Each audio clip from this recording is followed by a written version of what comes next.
Hey y'all, this is Coasters and Travels, and I have some breaking news. Fury 325, located at Carowinds, will be closed indefinitely due to damage on a support pillar. On June 30th, 2023, there were images floating around showing a large crack on one of the supports. An image like that is terrifying enough, but a video showed a train traversing the affected part of the track. As you can see, the support was swaying heavily due to the forces. Fortunately, a guest noticed the crack on the support and Carowinds swiftly closed the ride. As far as we know, we have no idea when the crack formed or how long it's been in that condition. The park did respond with the following statement.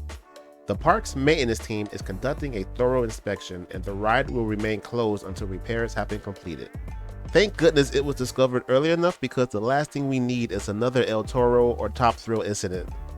Fury 325 is a coaster loved by both enthusiasts and the general public, and it would have been devastating if people got injured or worse. It kinda sucks it happened before the peak of the summer and days before the 4th of July, but this is better than hearing another report of a world-class roller coaster injuring guests. I have a feeling this coaster will be closed for at least the remainder of the summer. I'm not going to pretend I know how roller coasters are inspected, but I felt something like this should have been discovered by those who maintain these roller coasters on a daily basis. But it does beg the question, how roller coasters are inspected? Do they just look at the track and ignore the supports? If you do this for a living, or you've done this in the past, please let me know in the comments, how does an inspection on a roller coaster usually works? For everyone else, let me know how long you think Fury 325 is going to be down for, and what are your overall thoughts on this incident?